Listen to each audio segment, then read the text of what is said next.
Bismillahir Rahmanir Rahim. I begin in the name of Allah, the All Beneficent, the All Merciful. Nuqush Ismat, Imam Hassan Askari, peace be upon him, Part 1. Birth 10th Rabiul Thani, 232 years after Hijrah. Martyrdom 8th Rabiul Awwal, 260 years after Hijrah. Life sketch of Imam Hassan Askari, peace be upon him. It was 10th Rabiul Thani, 232 years after Hijrah, when the 11th successor of Prophet from the series of Imamat arrived into this world, and Medina became illuminated with effulgence of the elegance of Imamat. Reference Shawahidun Nubuwa, page 210, Sawaikul Muhrika, page 124, Nurul Absar, page 110, Jilaul Uyun, page 295, Irshad Mufid, page 502, Damatus Sakiba, volume 3, page 163, Iqbalul Amal, Hadiyaqur Raza. He was named Hassan and his titles were Zaki, Askari and Ibn Raza. His kunyat was Abu Muhammad and his mother was Hudaysa or Sulail, regarding whom Imam Ali Naqi, peace be upon him, said that she is pure of all defects and a chaste lady.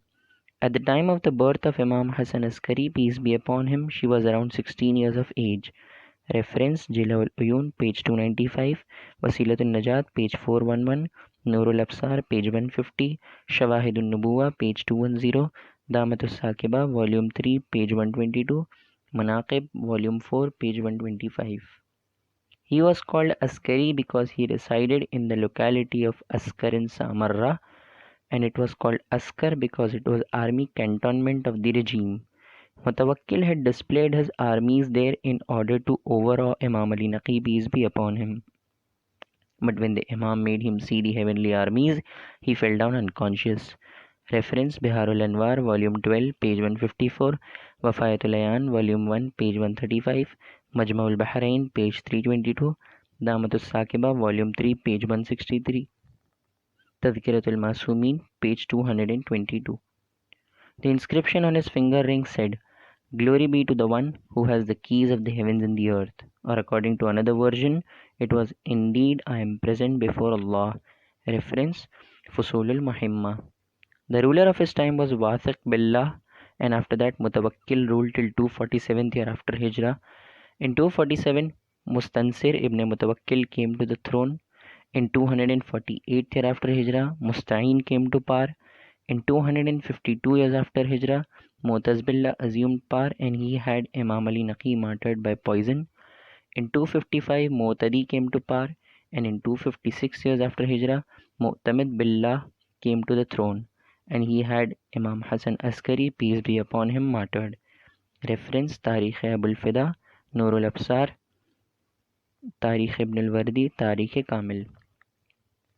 He was 4 years old when in 236th year after Hijrah, Imam Ali Naqi was summoned from Medina to Samarra, and he went along with his respected father to Samarra. Before departing from Medina, Imam Ali Naqi, peace be upon him, gathered the elders of Medina and announced that his successor is Hassan, and he made a number of people testify. Reference Damatus Sakiba, volume 3, page 162. After coming to Samarra, one day he was standing on the road and children were playing over there when Bahlol Dana passed from there. Seeing his loneliness and sorrow, Bahlol said, "Son, if you don't have any toy, I will get it for you. Don't be sad about it." He immediately recited the verse of the Quran that we are not created for playing. The Lord of the worlds have created us for a particular aim, and we have to go back to his court and give account of our life. Reference Sawaikul Muhrika, page 124, Nurul Absar, page 151, Tadhkiratul Masumin, page 230. The rulers of his time behaved with him just as they had behaved with his ancestors. Mutawakkil had earned special notoriety in his enmity to Al Muhammad, peace be upon them, and his oppressions were in no way less than Yazid ibn Muawiyah. Mustansir continued to tread in his footsteps. Musta'in had Mutawakkil imprisoned, so what kind kindness could have been expected from him with regard to Imam? Muhtadi had the Imam lodged in the prison of Saleh ibn Wasif and instructed him to be extremely cruel to him. Thus, he appointed Ali ibn Yarmish and another person to persecute the Imam. but later it was discovered that the two of them became high-ranking believers and pious men. So he summoned them and asked for the reason. He said, "Our prisoner fasts during the days and prays all night. In such a situation, we have no justification to harass him, and it is a good opportunity to gain the lesson of servitude from him." When Bani Abbas heard this explanation from Saleh, they went away disappointed. Reference Tadhkiratul Masumin, page 223. It is famous about Musta'in that he bought a refractory horse which could not be tamed in any way. People advised him to make Imam Hasan Askari, peace be upon him, mount this beast, so that he is also finished. Musta'in liked the suggestion and summoned the holy Imam. When Imam went to the horse, it submitted to him most meekly, and he mounted it. He rode it for some time and then dismounted and asked if there was anything else he could do. Musta'in was ashamed, and he gifted that horse to the Imam as no one else could mount it. An expression of power of Imamat posed a continuous danger to the regime. Reference Shawahidun Nubuwa, page 210, Usul Kafi, chapter of the birth of Imam Hasan Askari, peace be upon him.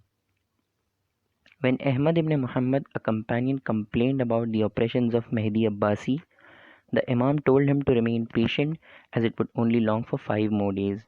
Thus, after 5 days, Mehdi died. Reference Kashful Ghumma, page 126. Imam Hasan Askari, peace be upon him, was married to Lady Narjis, who was the paternal granddaughter of Caesar of Rome and maternal granddaughter of Shamun, successor of Prophet Isa, and she was extremely chaste and pious lady, whom the Lord of the worlds had given the honor to be the mother of the last proof. Reference Jila Uyun, page 298, Ghayatul Maqsood, page 175. Knowledge and perfections. Mullah Jami writes that a man intended to meet Imam Hasan Askari, peace be upon him, with his father, and wanted to take 800 dirhams on loan from the Imam. By chance the Imam passed that way, but these two did not know the Imam. The Imam himself approached them and gave 800 dirhams. They were amazed how he came to know about what was in their mind. Reference Shawahidun Nubuwa, page 211. A man who was condemned to prison requested the Imam to pray for his release and felt ashamed to mention his poverty. Imam prayed for his release and said, "As for that which you have not mentioned, I will soon send you 100 dinars." Reference Shawahidun Nubuwa, page 211. A person wrote a letter to him and asked about the meaning of Mishkat, and also requested him to pray that he may get a male child. He replied that it denotes the heart of Holy Prophet, and may Almighty Allah give you patience and give you better in exchange. Thus that boy was still stubborn. After that, Almighty Allah gave him another son. Reference Shawahidun Nubuwa, page 211. Hasan ibn Zarif asked about the time of reappearance of the Imam of the time. He said it depends on divine exigency, and you did not ask about fever. Its cure is that you write, "O fire, be cool and safe," and hang it in your neck, the fever would be cured. Reference Allama Irbili has mentioned this incident. We should know that even if Tafsir Imam Hasan Askari may not be directly written by the Imam, it in any way proves that Imam has given so many explanations of Quranic verses that if his sayings are compiled, a book of Tafsir can be prepared, and it is nothing astonishing. It is for this purpose that the Messenger of Allah had left the Ahlul Bayt with the Holy Quran, that they should explain and interpret it. Although the actual words of Quran have always been preserved with Muslims, but in spite of that, 73 sects came into being until now the system of division continues. And every person claims that his sect is compatible with this same Quran. And all other schools have come into being as a result of deviation from the Quran. Reference Damatus Sakiba, Volume 3, page 165. Imam Hasan Askari, peace be upon him, like the other holy Imams, had divine support that when he replaced the pen after writing, the pen used to move by command of God and the writing used to be complete. It is not surprising, as the holy Imams did not have any other aim and intention except that which is divine will. So Almighty Allah also made them as a repository of divine will. In such circumstances, they used to write only that which Almighty Allah desired, and when the job was to be according to divine will, there were both possibilities for providence: to make the blessed hand of the Imam as a means, and also to rely on sincere intention of the Imam and complete it through other means. as ultimately their aim is same as the aim of God. Reference Damatus Sakiba, Volume 3, page 179, Biharul Anwar, Uyunul Mojizat. Sufficient to prove that the expertise of Imam Hassan Askari, peace be upon him, about the Holy Quran is that when Ishaq-e-Kindi, the mad philosopher of that time, started writing Tanaquz-e-Quran and began to claim that there were contradictions in the verses of the Holy Quran, Imam Hassan Askari, peace be upon him, asked a student of Ishaq why he does not stop his teacher from such things. When he excused himself, the Imam said, "At least ask him if this contradiction is in the meaning that you derive or it is a divine implication. If it is in divine implication, what was the meaning of understanding it? And if it is not your understanding, the author of a discourse is not responsible for anyone's understanding." One day the student got an opportunity and posed that question to Isaac, and he fell into bewilderment. He only asked, "Who asked you this?" He said, "It is the creation of my imagination." Ishaq said, "How it came into your mind when your teacher cannot think of such a thing? Tell me the true source of this." He said, "His Eminence Hassan al-Askari mentioned it." Ishaq said, "Now you have told the truth. None but a member of that household can make such a statement." Saying this, he consigned all his writings to the fire. Reference Manaqib Sheher Ashub, Volume 4, page 424, Biharul Anwar, Volume 12, page 122, Damatus Sakiba, Volume 3, page 183. This incident also proves that true understanding of Quran depends on knowing the correct implication of God. Otherwise, he would think that there are contradictions in Quran, and most interpreters of Quran are under this false impression. They try to reconcile the verses of the Quran as they could not understand anything beyond the apparent meanings, and that is why they think that these are contradictions. In spite of the fact that a very large group of Muslims was in existence and among them there were so many accomplished companions also, yet Holy Prophet ordered attachment to progeny because learning of Muslims and companions is derived from schools and teachers, and knowledge obtained from members of Ahlul Bayt are those whom Almighty Allah bestowed knowledge of realities through revelation and inspiration, and they are cognizant of divine implications. Therefore, there is no contradiction in the meaning explained by them. Ishaq Kindi died, but other Kindis continued to be born in every period and will continue to do so. Till this continues, Islamic Ummah cannot become needless of interpretation of purified Ahlul Bayt. Miraculous acts. Ja'far ibn Sharif says, "I came to the Imam in Samarra after performing Hajj and said, People of Jurjan are eager to meet you. Sometimes honor them by your ziyarat." He said, "After 17 days you will reach your hometown on Friday, the 3rd Rabiul Thani." The same happened, and after announcement of Ja'far, Imam also appeared there, and the cognition of Imamat and its miracle was displayed at the same time. On the contrary, a person named Nazar ibn Jabir requested the Imam to pray for restoration of eyesight of his son. He passed his hands over his eyes and cured his blindness, and then returned the same day. Reference Kashful Ghamma, page 128, Mukhtarul Kharaij, page 213. A man wrote a letter to him without using ink, and he replied, and also mentioned the name and the father's name of the writer, after which he could not remain without accepting faith. Reference Damat Sakiba, Volume 3, page 172. Abu Hashim says, Imam was walking towards the desert, so I also accompanied him. On the way, I realized that the amount I had taken on loan was due to be paid. How I would repay it? Imam bent down and placed a mark on the earth and said, Abu Hashim, pick it up and repay your debt. Abu Hashim saw that it was gold, and he preserved it according to his command. After walking for some time, he realized that winter was near. What would he do about warm clothes? Imam hit the ground with the lash and said, Pick up this also. Abu Hashim took that gold as well, and on returning home calculated the amount. The first piece was same in the value of the amount owed, and the second was exactly as per his needs. Reference Mukhtarul Kharaij, page 214, Biharul Anwar, volume 9, chapter 4, page 272. Once Imam clearly told Abu Hisham, "You should not feel shy to express your needs.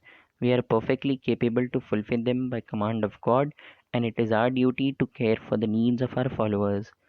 Reference Usul-e Kafi, chapter of the birth of Imam Hassan Askari, peace be upon him. Ismail ibn Muhammad ibn Ali ibn Ismail ibn Ali ibn Abdullah ibn Abbas ibn Abdul Muttalib says, I was sitting on the road when Imam Hassan Askari passed from there. I complained to him about my poverty. Imam said, even after burying 200 gold coins, you talk of poverty? I said, I possess nothing. Imam said, don't lie. I am giving you 100 dinars, but those 200 would not be of any use to you. After a long time, when he needed money, he could not find anything from that which he had buried. But later he discovered that his sons had learnt about it and taken it away. In this way, the miraculousness of the Imam was also proved. Reference Kashful Ghumma, page 128, Shawahidun Nubuwa, page 211. Khanam holds a distinctive rank in the history of Islam. She is also called as the owner of pebbles. She used to meet the holy Imams and seek proof of Imamat and then have it marked on pebbles. She died during the period of Imam Hassan Askari. A son of hers, Majma ibn Salt, ibn Uqba, ibn Saman, ibn Khanam, ibn Khanam began to search for Imam Hassan Askari to seek the proof of Imamat from him.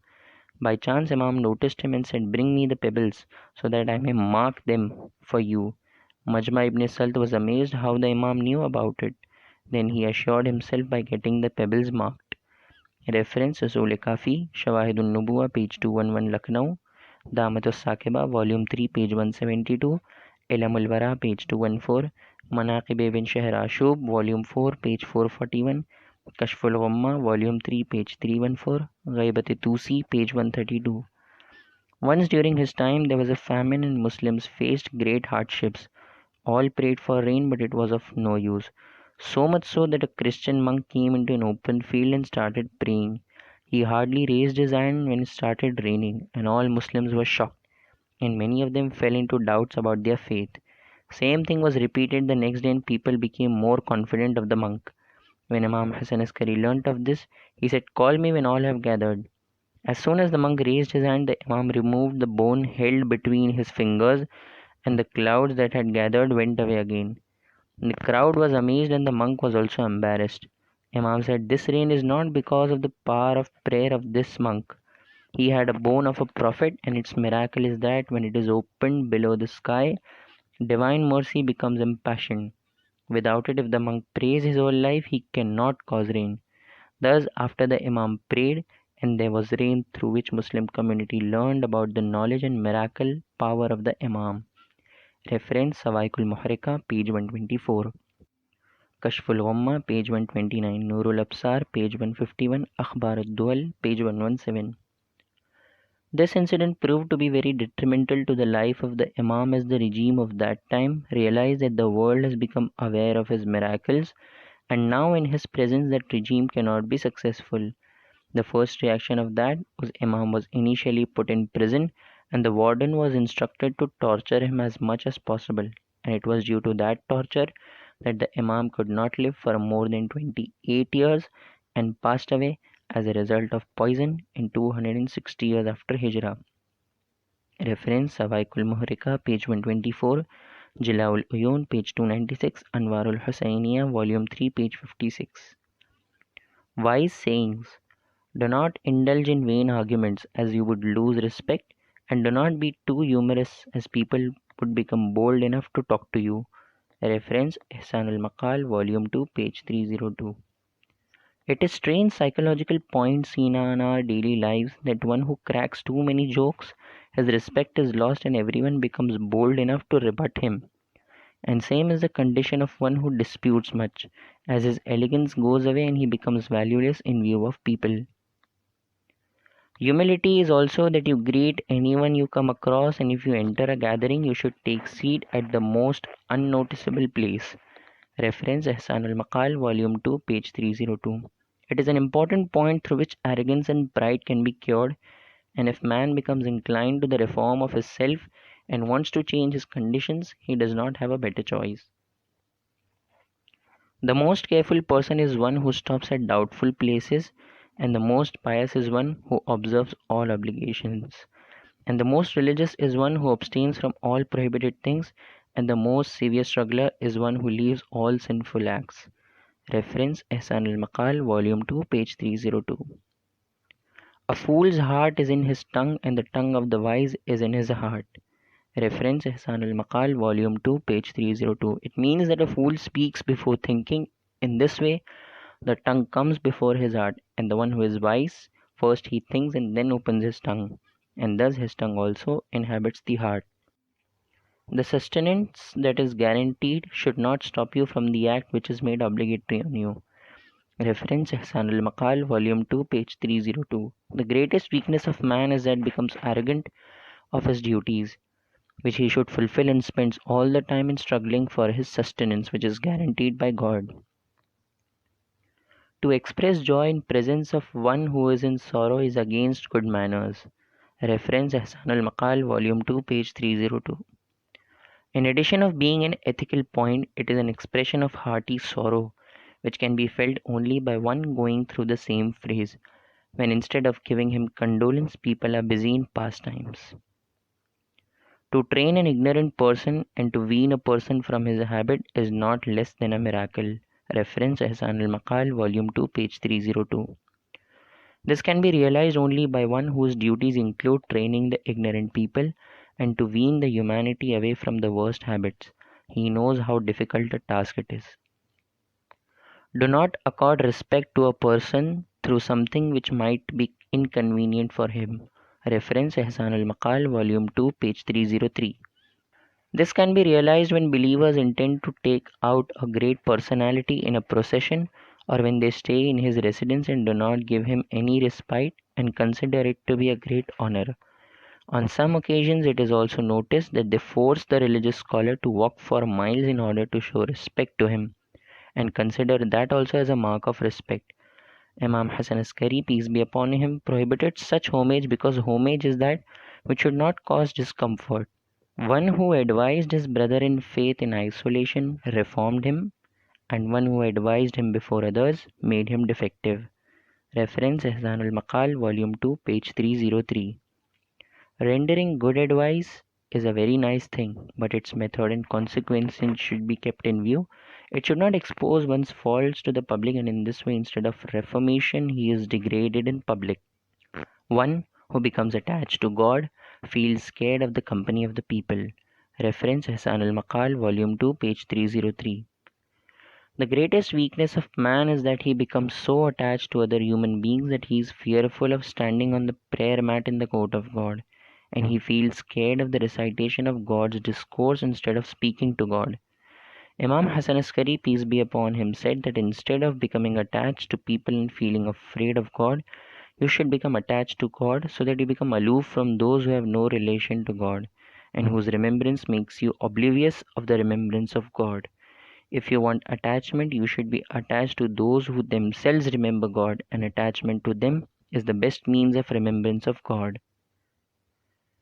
There is a limit and quantity for everything, and more than that is harmful. For example, there is a limit for generosity and kindness. Exceeding that, a person enters the limit of squandering, and a limit is fixed for precaution also, after exceeding which cowardice begins. And there is a limit for economy and moderation. Too much of it makes a man miserly. There is a limit for valor. Its excess creates uncontrollability. And the best way to discipline the self is to dislike for others what you dislike for yourself. Reference Ihsan al-Maqal, Volume 2, page 303. There are 5 signs of perfection of faith of a believer. First, to recite Bismillah aloud. Second, to prostrate on dust. Third, to wear a ring on finger on the right hand. Fourth, to pray 51 rakats prayers in a day. Fifth, to recite the ziyarat of Imam al-Hussein on the day of Arba'een. Reference Usul Kafi. This tradition mentions points which generally the Islamic Ummah has ignored and instead made some distortions. Otherwise, there are other signs of believers as well, as Imam Hasan Askari has mentioned another 5 points in another reports. With regard to these signs, it is a brief request that Muslim world has created different contradictions about Bismillah, according to one, whether Bismillah is a verse or not. Another dispute is that if it is a verse, is it a part of Surah Hamd or is it a part of other surahs as well? If it is a part of surah, it is to be recited aloud like the surah or softly in a special way. According to the school of holy Imams, Bismillah is a verse of Quran and it is a part of every surah except Surah Tawbah. And to recite it aloud is also recommended, whether it is a prayer in which the surah is not recited aloud. And this method was customary from the time of Prophet, and that is the reason when Muawiyah did not recite Bismillah, there was a furor that he has committed theft of a verse and made it disappear. Same is the matter of prostrating on dust. Although sajda is possible on the earth and that which grows out of it, provided it is not used for eating and wearing, but the superiority of earth is confirmed, and in this one cannot deny the superiority of dust of Karbala. Prostrating on dust is a sign of humility, and to prostrate on dust of Karbala is a means of stability of servitude, as it is the greatest place of sacrifice, and absorbed in this dust are all remembrance, which are the best means of remembrance of God. Although it is accepted by all Muslims that it is recommended to wear a ring, some Muslim scholars emphasize on wearing it in the left hand as Shia wear it on the right. Since it has become a distinct feature of the Shia, it is necessary to oppose it, although this method is according to the Sunnah of the Prophet. For it is necessary to leave this Sunnah so that there should be no similarity with other sects and communities. Imam Hassan Askari, peace be upon him, called the attention of believers to this point as well, that if people of other sects can abandon Sunnah of Prophet in your opposition, it is your duty also to continue following it to the letter and continue to make it as your distinctive quality.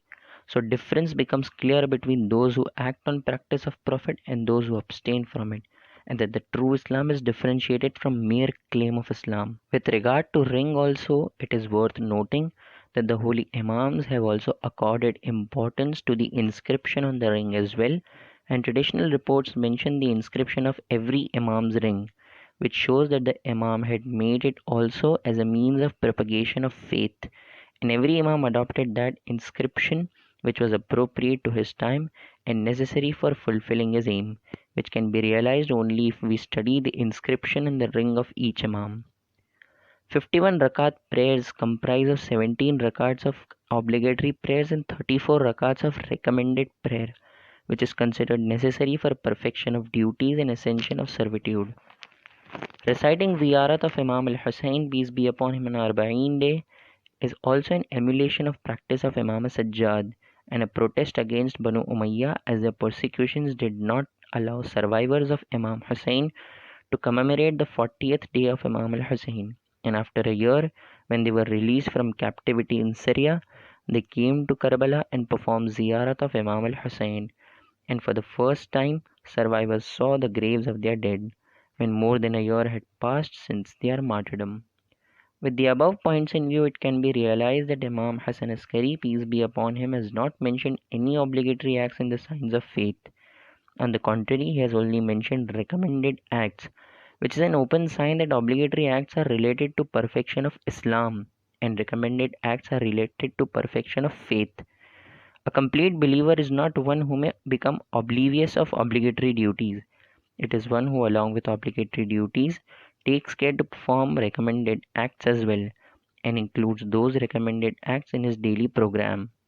He recites Bismillah aloud, prostrates on dust, wears a ring on his right hand, prays 51 rakat prayers daily, and is regular in reciting Ziyarat-e Arba'in annually. Reference Mafatihul Jinan.